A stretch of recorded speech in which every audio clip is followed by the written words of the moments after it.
Have you ever witnessed a moment where someone's overlooked potential comes roaring to the surface, shocking every person in the room? That's exactly what happened on a stormy evening at Hartsfield-Jackson, Atlanta International Airport. A weary crowd of travelers hustled across the marble floors while tension crackled like static in the air.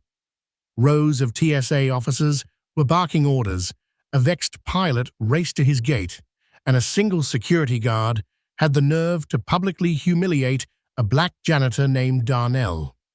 Little did that security guard know the janitor had a single ironclad trump card, and it came in the form of an unassuming keyring, one that opened every door in the airport. Lightning forked across the sky above Hartsfield-Jackson, Atlanta International Airport, each spark followed by a rolling crescendo of thunder that rattled the towering windows overlooking the tarmac. The airport was no stranger to storms, especially in the unpredictable transitional months between late summer and early fall. But this particular night felt different. There was a certain undercurrent of tension humming in every corridor, as though the gathering storm outside was merely the backdrop to a greater, more human drama brewing within. Flights were being delayed, left and right lines at every counter looped around pillars. Exhausted, irritable passengers were huddled by gate monitors, staring at the flickering screens, announcing yet another revision to their departure times. The echo of airport announcements: Flight 283 to Chicago, Flight 149 to Newark, mixed with the hiss of rain on the roof. The combination lent a surreal, claustrophobic atmosphere. Darnell Reeves had seen it all before. He was a janitor at Hartsfield-Jackson, one of the busiest airports in the world, and his job had come to define him in ways both humbling and enlightening. Darnell knew this building like the back of his hand. He could navigate the labyrinth of hallways, terminal connections, and mechanical rooms blindfolded. In many ways, he was as much a pillar of the airport's operations as the ground crew and flight controllers. And yet, for all his reliability and quiet dedication, he remained invisible, often overlooked, rarely acknowledged, and even more rarely respected. On the night the storm hit, Darnell wore his standard airport-issued uniform and carried an overflowing ring of keys that jangled with each stride. The keys were his daily reminder of the responsibility he held. They opened closets of cleaning supplies, break rooms, locked stairwells, leading down to the underbelly of the airport and control panels in the mechanical rooms. Each key represented a crucial function or a hidden space symbols of a trust the airport had placed in him over the past 15 years. He walked methodically, water dripping off his uniform's hem every time he stepped back from the clanging bucket of cleaning tools. If only others could see him for who he was, he sometimes thought. But such was the nature of his job. For the most part, Darnell found peace in the solitude of mopping floors, taking comfort in the rhythmic movements and the knowledge that he was helping keep the airport running smoothly. That night, trouble appeared in the form of Carter Mitchell, a newly hired security guard, still brimming with the swagger of a man who believed he had everything under control. Carter was tall, broad-shouldered, and possessed of an overconfident smirk that seemed permanently etched across his face. He liked to bark orders at passengers, brandish his flashlight like a baton, and speak in clipped tones as though he were an army drill sergeant. He was scanning the faces of passengers, mired in the long lines, occasionally stepping forward to hiss "No cutting in line," or I said, "Keep it moving, folks." To him, each traveler was a potential suspect, each black bag a potential threat. That vigilance, when tempered with humility, was valuable. But Carter had minimal humility. Carter first spotted Darnell while the latter was mopping a particularly troublesome spill of coffee near the entrance to Terminal B. The janitor's calm, practiced motions struck Carter as too leisurely for the chaos whirling around them. While travelers were scrambling, toddlers were crying, staff were dashing about, there was Darnell quietly swirling his mop. "Hey," Carter snapped, pointing with his flashlight. "You? Yes, you. Move out of the way. You're clogging up the path." Darnell looked up, perplexed. He made sure his bucket was tucked out of the main flow of foot traffic. "I'm sorry, sir," he said politely, "but I have to clean this spill. Somebody could slip and fall. It'll be just another moment." Carter wrinkled his nose. "Then be quick about it. You're holding up the line." Passengers who had been slowed by the spectacle tried to offer Darnell a wordless nod of understanding. Most of them recognized that the janitor was simply doing his job. But Carter wouldn't let it go. He planted himself beside Darnell, arms folded, glowering. "And put that big ring of keys away," he added, ignoring the fact that a janitor naturally had to carry them. "You're distracting people." Darnell, who had dealt with worse forms of condescension in his life, forced a polite smile and simply said, "I'll be done in a moment, sir." It might have ended there if not for the chain of events about to unfold. Once Darnell finished cleaning the spill, he wheeled his bucket down a side hallway leading to a staff-only area. He was halfway through the corridor when he heard footsteps echo behind him. Glancing over his shoulder, he caught sight of Carter Mitchell tailing him, wearing a stern expression. Something about the situation prickled the hairs on the back of Darnell's neck. He couldn't recall a single instance in which a security guard had followed him so intently. In fact, airport security usually knew all the janitors. They worked in tandem for years at a time. But Carter was new, inexperienced, and apparently already on a power trip. "Where do you think you're going?" Carter asked as soon as he caught up, voice brimming with authority. Darnell paused, his brow furrowing. "I'm going to refill my cleaning supplies," he answered. "There's a maintenance closet at the end of this corridor." "Well, I don't recognize you," Carter snapped. "Let me see some ID." With a muted sigh, Darnell fished out his employee badge from his shirt pocket and handed it over. Carter scrutinized the photo, checking it against Darnell's face with exaggerated deliberation. Finally, Carter shoved the badge back into Darnell's hand. "Okay, you check out," Carter muttered, but his posture remained taut, and his gaze flicked down to the ring of keys. "What's with all these keys?" Darnell raised an eyebrow. "I'm a janitor," he repeated, as though that explained everything. The ring was huge, nearly 3 dozen keys, and he needed them for the wide variety of locks throughout the sprawling terminals. Carter snorted. "Well, I don't need you sneaking off into unauthorized areas, you hear me? Don't be wandering around looking suspicious." Hurt flashed across Darnell's face, but he managed to keep his composure. "I have the keys to these areas because my job requires it," he said calmly. "You're welcome to confirm with facilities or my supervisor, Ms. Jenkins. She's in Terminal C's administrative office." Carter gave a curt nod, turning on his heel. As he strode away, he gave a last withering glare over his shoulder as if to say, "I've got my eye on you." Word travels fast in an airport, especially among those who live and breathe the place for over a decade. It didn't take long for the other janitors, security personnel, and airline staff to become aware that Carter Mitchell was giving Darnell a hard time. Some shrugged it off as typical new guy intimidation that would fizzle out once Carter settled in. Others wondered if Carter's attitude had deeper roots, racial prejudices perhaps, or an insatiable thirst for power that thrived on belittling others.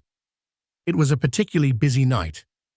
A series of delays triggered gate changes, baggage mishaps, and a minor meltdown at the check-in desks. With storm clouds still swirling overhead, the terminal lighting flickered ominously as if foreshadowing even greater trouble. Darnell found himself triple-checking all the supply closets, ensuring the floors were safe and dry amidst the frantic footsteps. At one point, as he made his way past a line of weary passengers, he caught snippets of their conversations. Been stuck here for 4 hours. Can't believe they cancelled my flight. They said they'll update us in 2 hours, but who knows? It was the kind of chaos that put everyone on edge. Travelers' staff, even the most seasoned flight crews. Yet in the swirling chaos, Darnell maintained his cool.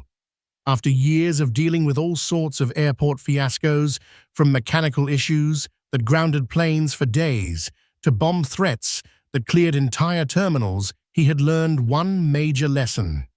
Keep your head down. Do your work diligently and stand ready for when your job matters most. Little did he know that lesson was about to prove itself in spades. Later that evening, near midnight, Terminal C was nearly packed with stranded travelers. The lights buzzed overhead, and every seat in the waiting area was occupied.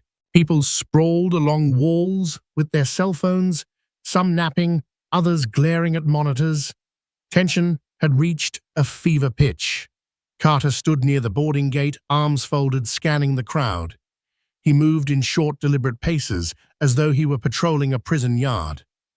When he noticed Darnell approaching, keys jangling, he straightened his lips, drawing into a thin line.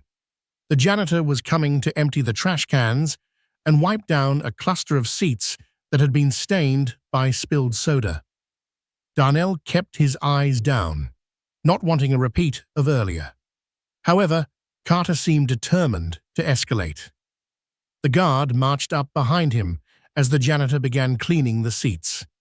"I thought I told you to keep out of the way," Carter said, voice low. "You think I'm joking around? You can't just roam wherever you please." Darnell paused, mid-wipe. A small group of onlookers began to watch. There was nowhere else for them to look stuck, as they were in the terminal. So Darnell began choosing his words with care. "This is my station. Part of my job is to keep these seats clean." Carter's expression darkened. "You've got one job," he snapped, "and you're doing it slowly. Get out of here, or you'll what?" Came a new voice. It belonged to Ms. Jenkins, Darnell's supervisor. She stepped into the circle, arms folded, glaring at Carter. She was a short woman in her 50s, but her presence was formidable. She had the authoritative stance of someone who had navigated airport bureaucracy for years. Carter blinked. He was clearly surprised by her interruption, but quickly composed himself. "I'm trying to ensure the area is secure," he stammered. "He's messing around." Ms. Jenkins pointed at Carter. "This man, Darnell Reeves, is my best janitor. He's doing exactly what he's paid to do, helping maintain cleanliness in this terminal, which, by the way, is crucial for passenger safety and comfort. If you have a problem, I suggest you take it up with me." Before Carter could respond, Ms. Jenkins turned to Darnell. "You're doing a fine job, Darnell. Thank you for your service. If anyone needs to speak to you, they can come through me." Darnell felt a wave of gratitude mixed with relief. If Ms. Jenkins was aware of the conflict, perhaps the issue would be resolved. Yet Carter's furious eyes said otherwise. That night, though Ms. Jenkins' intervention caused Carter to back off publicly, the security guard's resentment burned hotter. He saw Ms. Jenkins' reprimand as an insult to his authority. But more than that, he saw Darnell's calm demeanor as a personal affront. In Carter's mind, the janitor's quiet presence was a challenge, a direct question of who truly had the power. As the storm raged on and the hours crawled, Carter began to plot ways to reassert his dominance.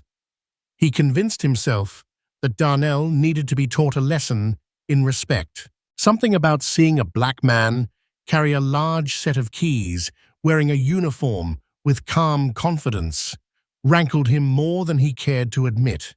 Deep down, he likely felt threatened. Perhaps it was the knowledge that many staff, including Ms. Jenkins, deeply respected Darnell. Perhaps it was the fact that Darnell had the literal keys to every nook and cranny of the airport. Or maybe Carter's prejudice, unacknowledged but present, fueled his determination to put Darnell in his place. Carter began asking around, subtly probing other staff about what Darnell did during his shifts, where he went, which doors he unlocked.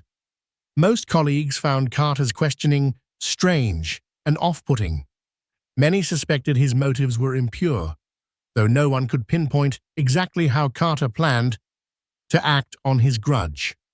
Darnell, meanwhile, went about his duties, unaware of how far Carter's resentment had grown. The janitor remained focused on finishing the night's shifts with his usual thoroughness. If anything, Ms. Jenkins's defense bolstered his sense of security.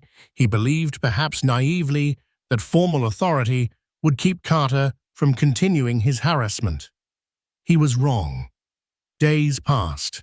Storm clouds came and went. Flights resumed their usual churn, and the airport returned to its standard bustle. Yet tension lingered in the air like the residue of a bad dream. One afternoon, as the midday sun poured through the tall windows of Terminal A, Darnell was finishing his lunch break in the employee cafeteria located in a back corridor off the main terminal. He liked this small dining area because it offered a brief respite from the constant noise of gates and announcements. He was rinsing out his coffee thermos at the sink when Carter strode in uniform, crisp eyes burning with what could only be described as triumph.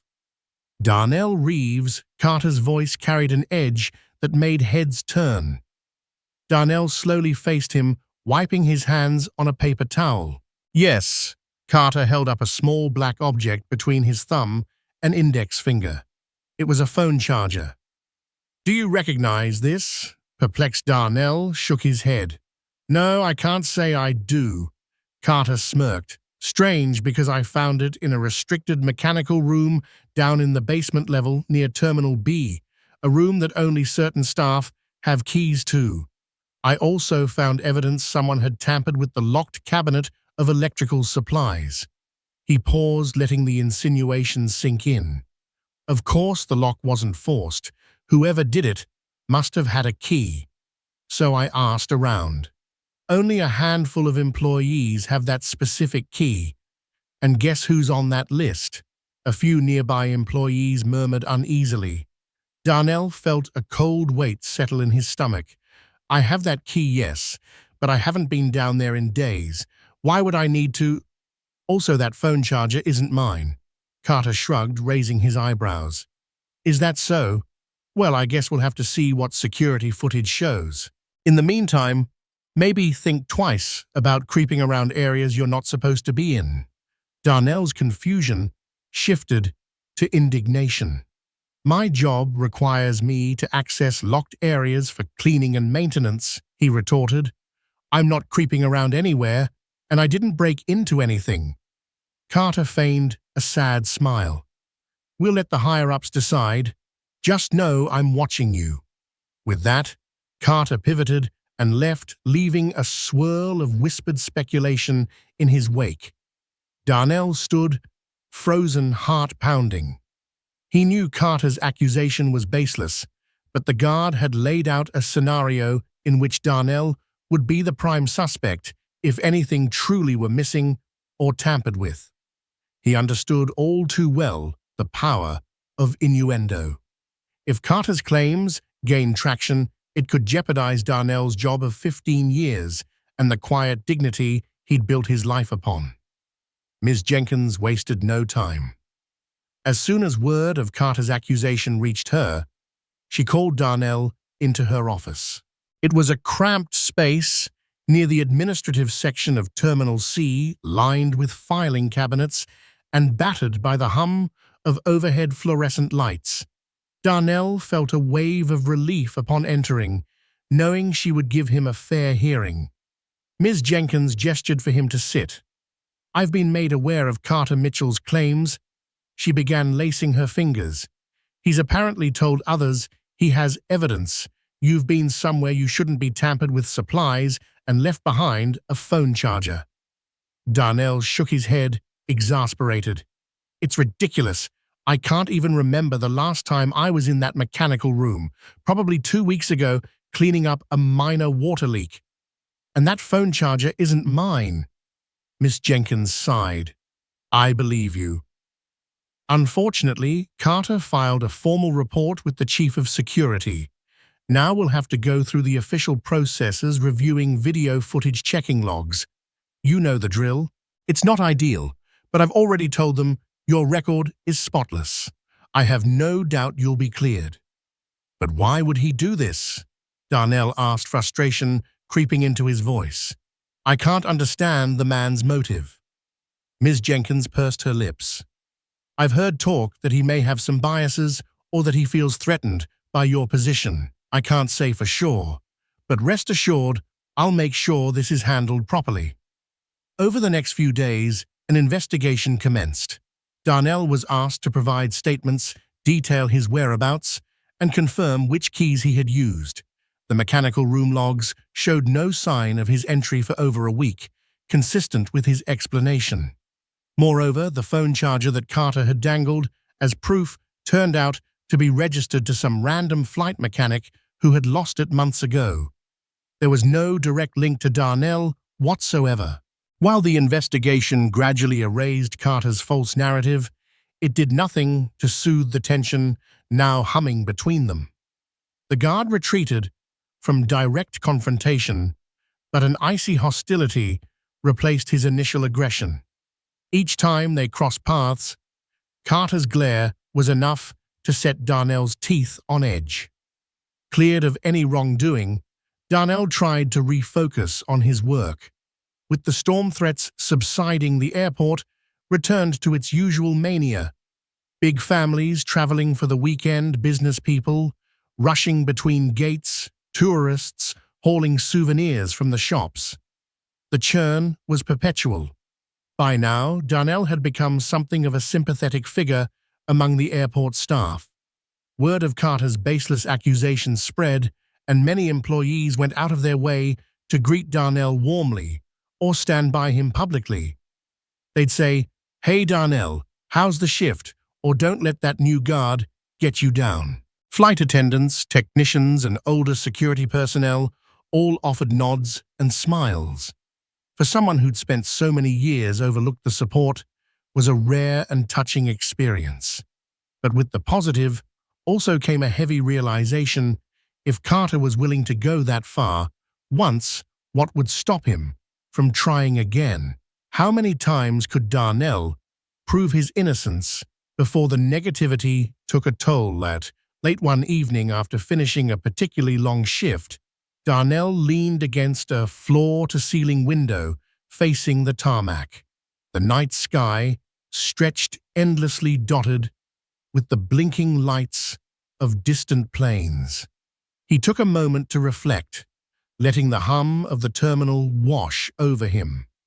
He thought about all the nights he'd spent here quietly cleaning after thousands of people had passed through, ensuring the floors were safe, the bathrooms stocked, the trash emptied. He considered the pride he felt whenever a supervisor praised his thoroughness. He remembered the time he'd found a lost child crying in a janitor's closet, how he'd comforted her and safely reunited her with her frantic parents. In those moments, it felt as though the job's worth was measured in intangible acts of kindness that went unseen by most. Now, with Carter's unwarranted hostility hanging over him, Darnell realized he had reached a personal crossroads. He could continue to keep his head down, hoping that the guard's aggression would fizzle out, or he could stand his ground, ensuring that Carter and anyone like him understood that a janitor was not someone to be disrespected, especially not a black man who had spent his life working to maintain dignity in a world that often tried to strip it away. Quietly, Darnell promised himself that he would remain steadfast.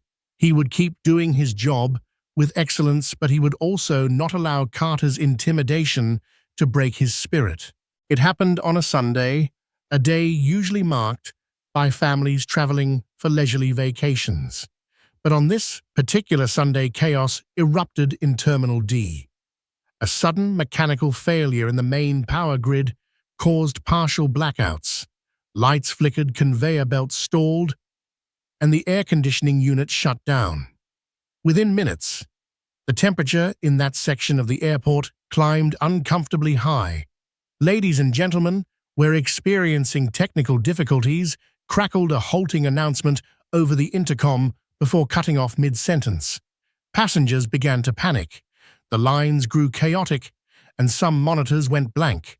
Luggage started piling up in the corridors because the baggage carousels wouldn't spin.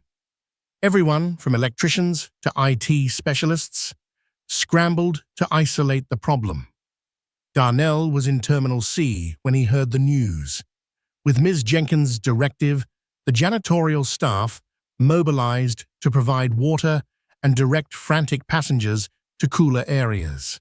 In an airport the size of Hartsfield-Jackson, an outage in one terminal could ripple across the entire facility, delaying flights everywhere. Among the crowd was Carter, who was posted near Terminal D's security checkpoint. He was barking orders at frantic passengers trying to maintain control as the line system devolved into disarray. Tempers were flaring. A few travelers attempted to shove their way to the front, while others shouted for answers.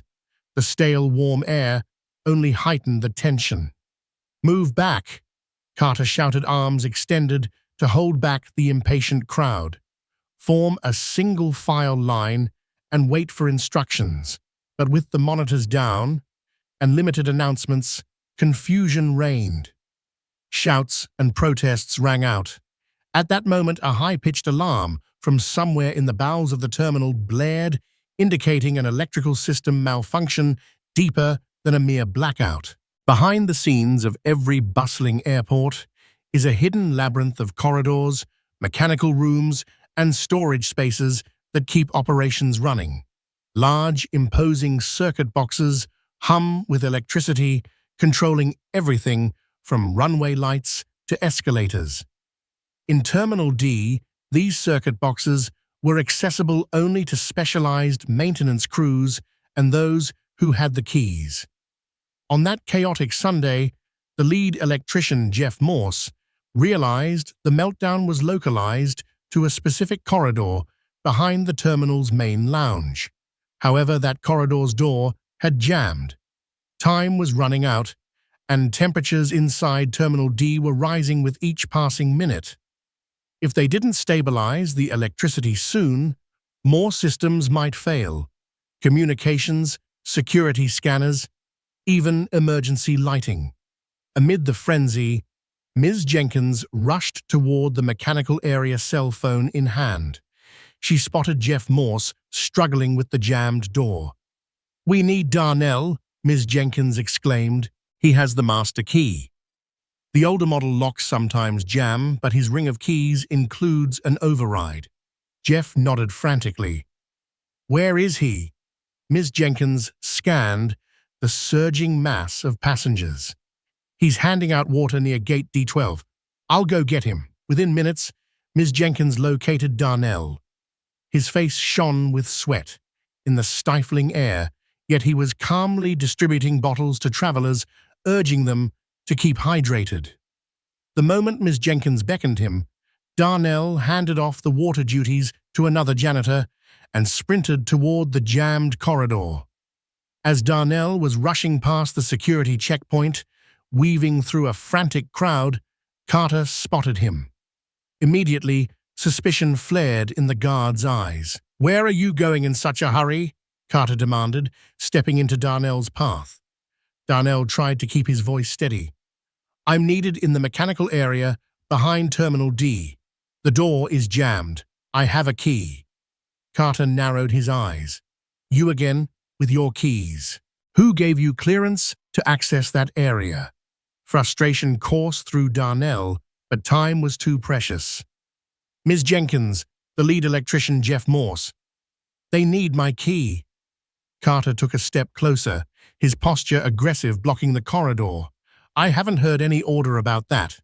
Stay where you are until I verify. People are in trouble. Darnell snapped, anger finally surfacing. We could lose power to half the terminal if that meltdown spreads. Passengers jostled around them, the sweltering heat mounting. Ms. Jenkins, coming up behind, shouted, "Carter, let him through. This is an emergency." But Carter folded his arms, glaring at Darnell. He seemed more determined than ever to assert his power. "I don't take orders from a janitor," he said coldly. "Take them from me," Ms. Jenkins retorted out of breath. She whipped out her ID badge, practically thrusting it into Carter's face. "I am the head of janitorial operations for Hartsfield-Jackson. The lead electrician has specifically requested Darnell. Are you trying to endanger the airport?" Momentarily confused by the chaos, Carter stepped aside, though his resentment blazed. Darnell wasted no time rushing past him, keys rattling. Ms. Jenkins followed closely, and Carter shot them both a look that promised further confrontation. The corridor leading to the mechanical room was dimly lit by flickering emergency lights. The temperature was even more stifling here, the stuffy air carrying the acrid scent of overheated electronics. Jeff Morse and a small team of electricians stood clustered around the jammed door. "It's locked from the inside somehow," Jeff explained. "We can't get in to reset the breakers or check for a short circuit. If we don't get inside soon, the system might overload and we could have a fire." Darnell quickly searched his ring of keys. He had memorized each key by touch alone, but he checked carefully under the flickering light. Finally, he selected a silver key with a tiny red marking, an older override key rarely used. He inserted the key into the corroded lock. It stuck for a moment, but after a firm twist, the mechanism clicked. The door swung open with a groan, revealing a tangled maze of cables and circuit panels beyond. Jeff and his team wasted no time rushing inside. Darnell held the door, shining a flashlight across the panels. Sparks danced along a fuse box, and the air smelled like burnt plastic. The electricians immediately began flipping switches, removing covers, and testing circuits. Ms. Jenkins hovered at the threshold, sweat beading along her temples. "Darnell, can you stay here? We might need to access the other panels on the far side if they're locked. You have the keys for those too." "Of course," he said. "Anything you need." In those tense moments, the airport's usual hustle seemed to fade, replaced by the pulse of potential disaster. Darnell recognized the significance of this job. If the meltdown spread, the entire terminal might go dark, stranding thousands and costing the airport millions. Every second counted. Carter was nowhere in sight. Darnell felt a spark of relief that he didn't have to navigate the guards' interference while dealing with this crisis. For the first time that day, his focus was solely on the task at hand, using his keys to open the locked cabinets so the electricians could stabilize the system. Minutes blurred together. The electricians discovered that a critical power junction had overheated, threatening to trip the main circuit. If that happened, everything in Terminal D, from lights to security scanners, would go down. The team needed to reroute power through backup systems, but the old wiring was notoriously tricky. Periodically, Jeff would call out Darnell, "We need the panel on the west wall unlocked," or "Darnell, check if the supply closet on this floor has extra cooling fans." Each request was urgent, and each time, Darnell's ring of keys was the ultimate asset. He would dash across the corridor, unlock the next box or room, and facilitate the repair. Ms. Jenkins and a few other staff members delivered water and basic tools, but it was Darnell's keys that granted true access. The hum of machinery and the sizzle of frayed wiring provided a soundtrack of tension. At one point, a small spark jumped from a circuit, causing one electrician to shout and stumble backward. The air filled with the metallic tang of ozone. "Careful," Jeff barked. "We're dealing with some serious voltage here." Each locked door they opened revealed more layers of the terminal's infrastructure stuff most travelers would never see. And each time, Darnell's expertise shone. He'd point out hidden latches, pass keys to the exact staffer who needed them, and maintain a calm presence despite the swirling crisis. Finally, after what felt like an eternity, the last of the circuits was stabilized. A faint hum signaled that the reroute was complete, and the backup cooling fans whirred to life, slowly bringing the temperature down. The immediate danger passed. A wave of relief washed over the group. Jeff wiped sweat from his forehead, shooting Darnell a grateful nod. "We couldn't have done it so quickly without you, man." "Thank you," Darnell offered a weary smile. "Just glad I could help." Word spread quickly that a blackout disaster in Terminal D had been averted, thanks in large part to the janitor who held the keys. As power returned and the temperature dropped, passengers noticed staff emerging from the maintenance corridors, exchanging congratulatory pats on the back. Some travelers overheard the story, learning that a quiet, unassuming janitor named Darnell had played a pivotal role in preventing a terminal shutdown. Meanwhile, Carter stood near the security checkpoint, jaw clenched. He had been stuck, trying to control the crowd, while the meltdown was addressed behind the scenes. When he heard from a passing staffer that Darnell really saved the day, his scowl deepened. "This is absurd," Carter muttered to himself. "He's just a janitor." But Carter's muttering did nothing to change the outpouring of appreciation. Ms. Jenkins insisted that management be notified of Darnell's vital contribution. She even wrote an official commendation praising his quick actions and valuable insight into the airport's hidden infrastructure. A few days later, airport management decided to hold a small ceremony in the staff lounge to publicly acknowledge everyone involved in averting the crisis. The invitation specifically mentioned Darnell's role. It was the kind of recognition rarely, if ever, bestowed upon janitorial staff. For Darnell, it felt surreal. He'd never sought the spotlight, never asked for fanfare, but the experience of stepping up when disaster threatened and finally being recognized for his indispensable knowledge filled him with quiet pride. The following week, a modest gathering formed in the staff lounge. The airport manager, Mr. Gerald Hawkins, stood before a podium with Ms. Jenkins at his side. A small crowd had assembled, including electricians, flight attendants, baggage handlers, security officers, and various administrative personnel. Darnell waited at the edge, trying not to draw attention to himself. Mr. Hawkins cleared his throat and addressed the room. "We're here today to honor the team that prevented a major power failure in Terminal D.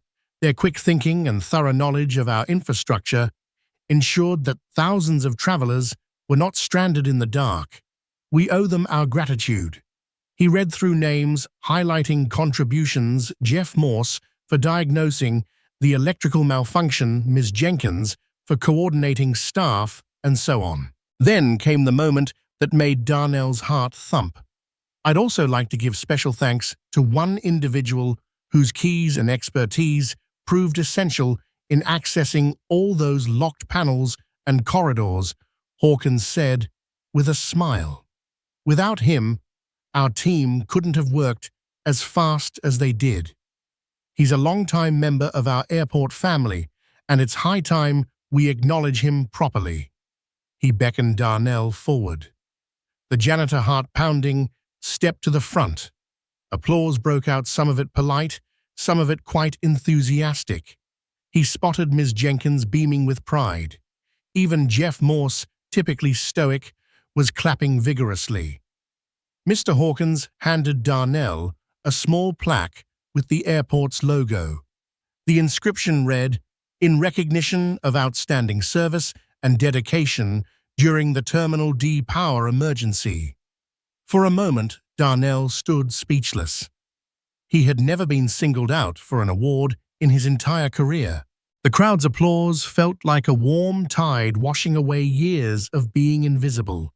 Yet as he scanned the room, his eyes found Carter standing near the back, with arms folded, face tight. A flicker of tension passed through Darnell's chest. He knew the guard wouldn't celebrate his success, but this time, Carter's disapproval didn't matter. The intangible barrier of invisibility that Darnell had navigated for so long was breaking. In this moment, he felt seen. Despite the ceremony, Carter's hostility only grew. He'd lost face when Ms. Jenkins had intervened, and now the entire airport was buzzing with praise for Darnell. People who once overlooked the quiet janitor were suddenly acknowledging him as a hero. Carter hated it. His frustration boiled over one evening when he encountered Darnell in a quiet corridor. The janitor was examining a busted floor tile, kneeling with a small flashlight to assess the extent of the damage. Carter stepped forward, leaning in. "So they gave you a plaque," he said, voice dripping with sarcasm. "You must feel real important now." Darnell didn't rise to the provocation. He stood, placing his flashlight in a pocket. "It's not about feeling important. I was just doing my job," he said quietly. "If you'll excuse me, I need to get facilities to repair this tile." Carter let out a mirthless laugh. "You think you're so special because you have a set of keys? Let me tell you something. I've seen plenty of guys like you strolling around, acting like they own the place, just because they do the dirty work. It's pathetic." Darnell felt a stab of anger. He clenched his jaw, striving for control. "I don't claim to own anything, Carter. I just do the best I can. And yes, I've worked here a long time, long enough to know how to access parts of the airport that maybe you haven't learned about yet." Carter's eyes flashed. "Don't think for a second that I won't be watching you. One slip up, and I'll make sure you're out of here." With that threat, he turned and stormed away, leaving Darnell's heart pounding. Not long after the near-blackout crisis, another emergency befell the airport, a security threat.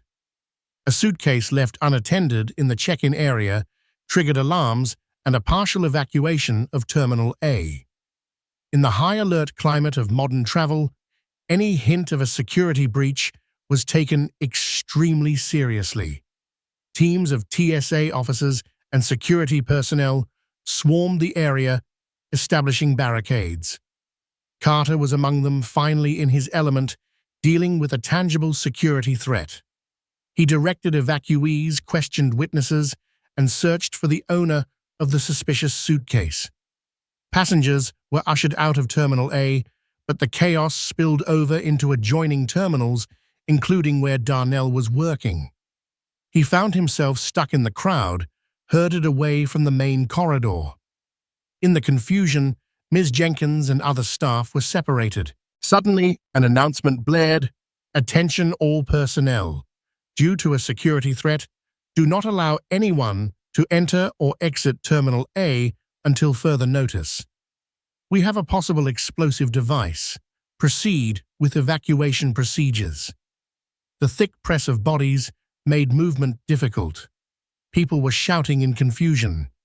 Airport staff tried to calm them, but fear was contagious. Darnell scanned the area, looking for an open path or any staff he could assist. Then over the sea of heads, he saw Carter.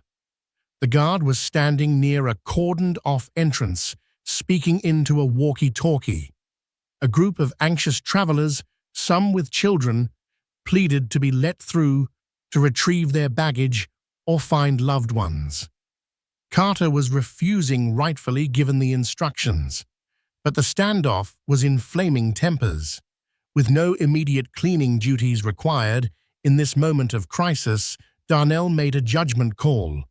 He stepped toward the crowd, offering to assist in guiding them away from the threat area.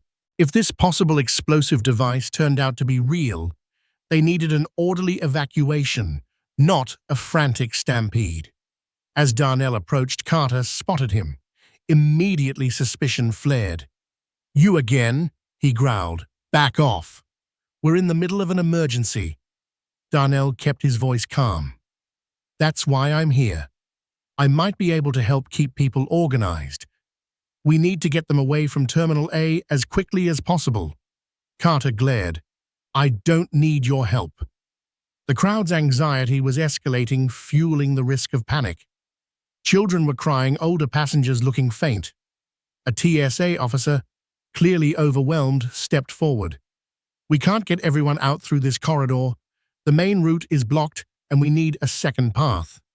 Darnell realized there was another route, an old access hallway that bypassed Terminal A's check-in area. It was rarely used and typically locked. He glanced at his keyring. One of those keys might open that hallway. He raised his voice so the TSA officer could hear. "There's an alternate corridor near the baggage offices behind Gate A4. It connects to Terminal B without going near the threat area. I can open it if we get people to line up behind me." Carter's eyes widened, clearly not liking that Darnell had a solution. But the TSA officer seized on the idea. "That's perfect. Let's do it." Time was critical. The alarm klaxon still blared, echoing off the high ceilings. People needed direction, any sign of leadership to keep them calm. Carter looked caught in a dilemma. He had strict instructions not to let anyone move, but the TSA officer now had a potential safe route. "Fine." Carter finally spat. "You want to help? Then do it. But if anything goes wrong, it's on you." Darnell nodded, ignoring Carter's hostility. He turned to the nervous crowd. "Please follow me. We have an alternate path. Stay calm, single file. We'll get everyone out safely." His firm, soothing tone cut through the panic. Parents huddled their children close, and the group began to move toward Gate A4. At Gate A4, the group found the locked access hallway. A large sign read, "Staff Only Restricted." Darnell tested a few keys before he found the correct one. With a metallic click, the door swung open.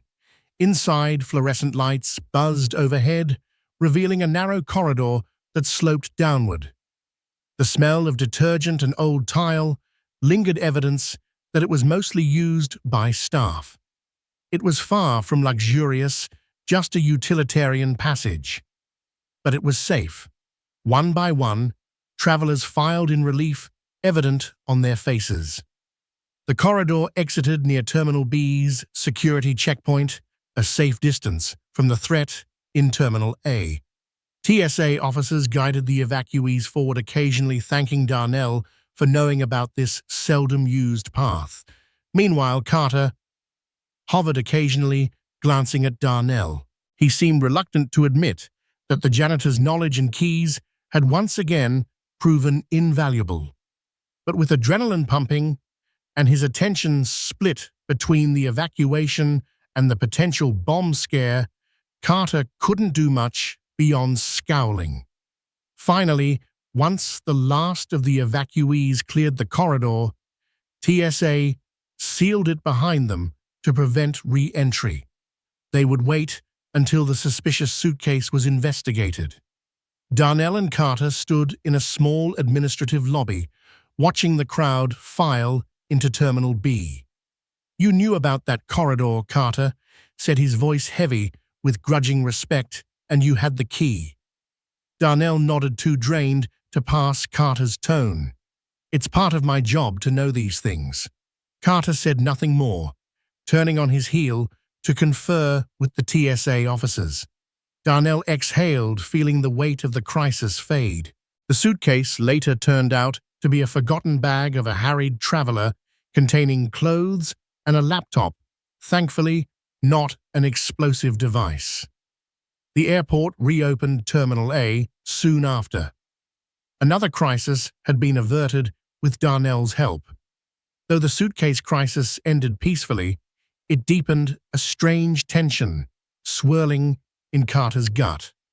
Each new event underscored how important Darnell's role was, how the janitor possessed not just keys, but a near-encyclopedic knowledge of the airport. Carter had joined security, dreaming of being the hero, the gatekeeper who saved the day. But time and again, it was Darnell who stepped in with the practical solution. A simmering jealousy churned inside Carter. He told himself it wasn't about race or envy. He was just doing his job. Yet in quiet moments, a darker truth niggled at the edges of his mind that he couldn't stomach being overshadowed by a black janitor, especially one who, in Carter's eyes, got too much credit. One fateful afternoon, Carter reached his boiling point. He overheard a group of staff praising Darnell for his unbelievable knowledge of the airport and how even security leans on him in a crisis. Carter felt his blood pressure spike. In a rage-induced haze, he stalked through the hallways, eventually spotting Darnell, polishing the floor near a lesser-used exit. Carter's footsteps thundered as he approached. Darnell, picking up on the sudden aggression, straightened. He tensed, anticipating another confrontation. "All right, I've had enough," Carter roared, ignoring startled passers-by. "You walk around like you own the place, always meddling in everyone's business." He jabbed a finger at Darnell's chest, "Acting like you're some superhero just because you carry keys." Darnell's eyes narrowed. He set aside his mop bucket. "I don't claim to be a superhero. I do what's needed, and I help where I can." Carter let out a derisive laugh. "That's your excuse, right? Always barging into restricted areas, snooping around with your big ring of keys. Maybe I should detain you right now, search you for any contraband. I bet you've got something hidden." By now, a small crowd had gathered. Miss Jenkins, alerted by the commotion, rushed to the scene. She placed herself between Carter and Darnell, arms raised protectively. "That's enough, Carter," she ordered. "You're out of line. Step away from him." Carter sneered. "He's gotten away with too much already. Maybe it's time someone put him in his place." Miss Jenkins rounded on Carter, her voice trembling with indignation. "Put him in his place? He's been here longer than you've even known this airport existed. He keeps the heart of this place beating, cleaning, unlocking, fixing, directing, assisting in emergencies. You think you have more authority just because of your uniform? You've done nothing but cause trouble since you arrived." Darnell's pulse thundered, but he remained silent, letting Miss Jenkins's words fill the corridor. Onlookers murmured in agreement, some nodding, others glaring at Carter. In the charged silence that followed, Carter seemed to realize he'd crossed a line he couldn't uncross. The hateful glare he gave Darnell was laced with a final desperate bitterness. Then, with a huff, he spun on his heel and stomped away, leaving Miss Jenkins to comfort a visibly shaken Darnell. Miss Jenkins reported the incident to upper management and the chief of security. It was not the first complaint lodged against Carter. He had a file of minor infractions and altercations with both co-workers and passengers. But this time, he had blatantly threatened and harassed a long-standing employee in front of witnesses. An investigation was swift. Testimonies from various staff members recounted Carter's ongoing harassment of Darnell, the false accusations, the public confrontations, and the racially charged comments. Even some security colleagues admitted that Carter had spoken ill of Darnell behind closed doors, questioning his moral character with no real evidence. To top it off, the latest confrontation was well documented by staff and bystander cell phones. Footage showed Carter's aggressive posture, the finger jabbing, the vile expression. It also captured Darnell standing calmly, Miss Jenkins intervening, and the crowd's supportive reaction. A week later, Carter was summoned to a disciplinary hearing in the main administrative office. Darnell was asked to provide a statement along with Ms. Jenkins and other witnesses. The hearing was thorough, with HR personnel questioning each party about the events leading up to the altercation. Carter tried to deny wrongdoing, claiming Darnell had been insubordinate and suspicious, but his words rang hollow against the amassed evidence. Finally, the verdict came. Carter was terminated for harassment, misconduct, and creating a hostile work environment. He was escorted out of the airport by two of his now former colleagues in a grim twist of poetic justice. Word spread quickly. For the first time, in a place where thousands pass each day, staff from every corner, pilots gate, agents, janitors, baristas, whispered the same message. Security guard who yelled at the black janitor, he got fired. In the days following Carter's dismissal, Darnell tried to process his emotions. There was relief, certainly relief, that the harassment would no longer plague him. There was also a semblance of justice, a validation that he had not imagined or exaggerated the guard's hateful behavior. But there was also a sense of sadness. Darnell had never wanted someone to lose their job. He knew what it felt like to rely on a paycheck. Still, Carter had dug his own grave by perpetuating false accusations and open hostility. Life at the airport settled into a more peaceful rhythm. Darnell continued his duties, receiving more nods and smiles from staff who had heard about his ordeal. Some openly thanked him for his calm demeanor and apologized that he had to endure such prejudice. Ms. Jenkins, proud yet protective, reminded Darnell that his job was secure and that he should report any future harassment immediately. Ironically, Carter's dismissal underscored a deeper truth: everyone in this airport is vital. Even if society ranks some as lowly janitors and others as security officers, each role is critical for success. When one person tries to diminish another, especially for biased reasons, they destabilize the very environment they're supposed to uphold. In a final triumphant twist, the airport's official newsletter published a short feature on Darnell's crucial role during the Terminal D power crisis. The article included a quote from Ms. Jenkins praising his expertise, loyalty, and kindness. It concluded by stating that a cohesive team, respectful of each member's contributions, is the backbone of Hartsfield-Jackson Atlanta International Airport. Weeks after Carter's firing, the airport hosted a team spirit barbecue to promote unity.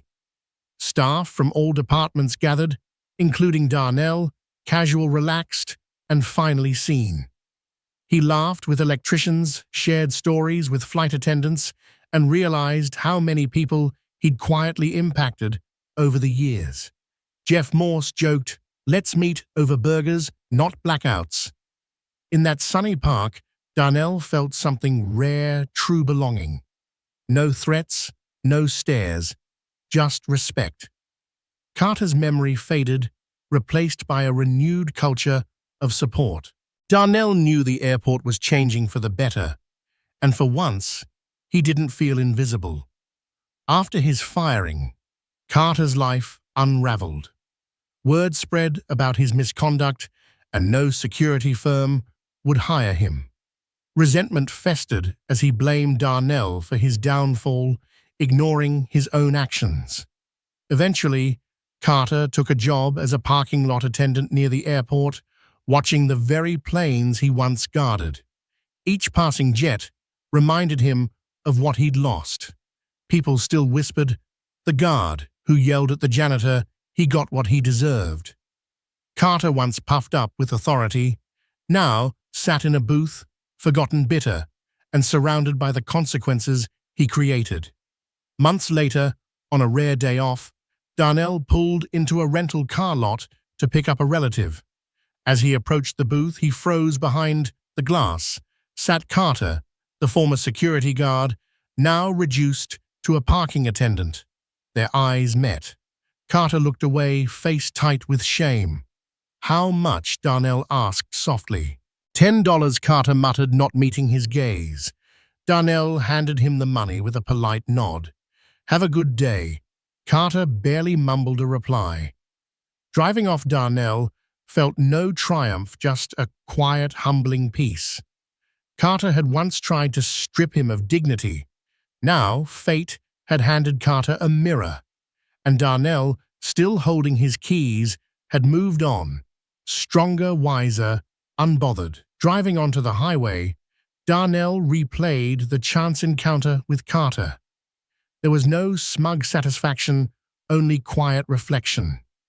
Carter, once swaggering with power, was now reduced to scanning tickets in a booth, while Darnell had kept his dignity and earned genuine respect.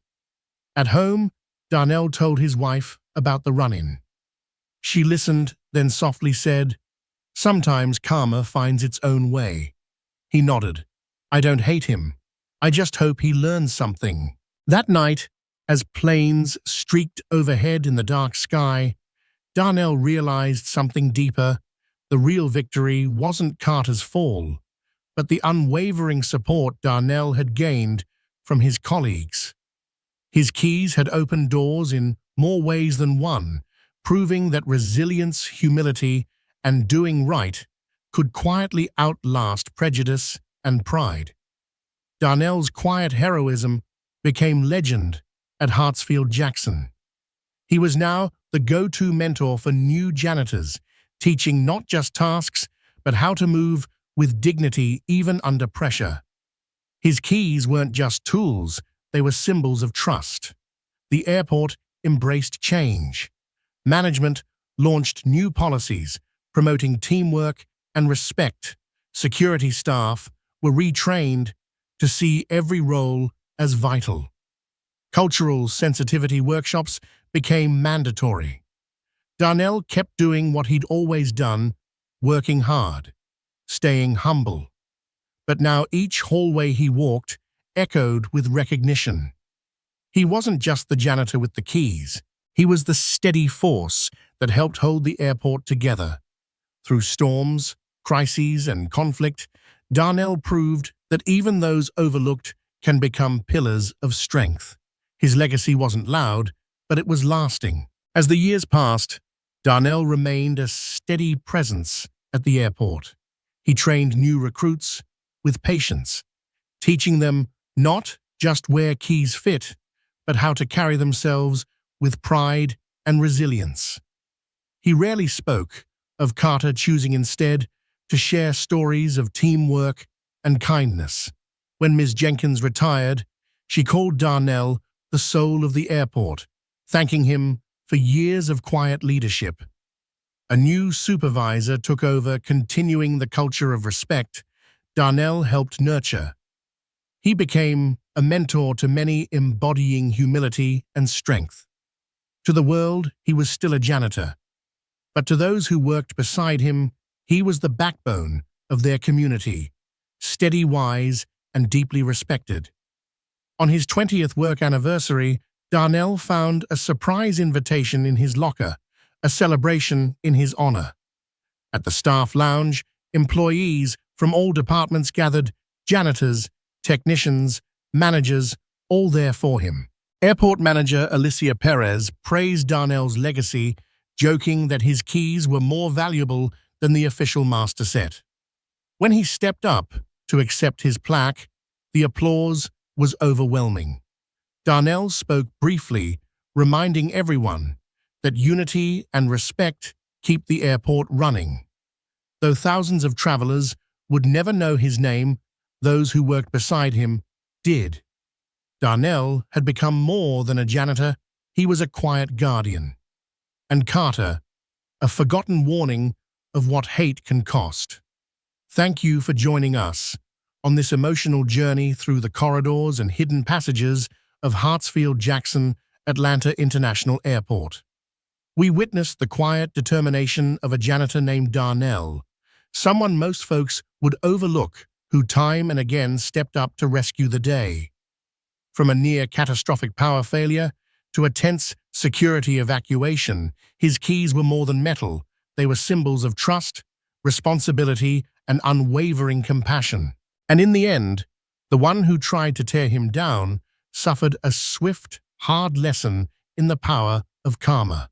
If Darnell's story resonated with you, please take a moment to like, share, and subscribe. Spread his message far and wide, that every job holds dignity, every person is integral, and respect will always triumph over hate. Let's work together to ensure more folks like Darnell get the recognition they truly deserve.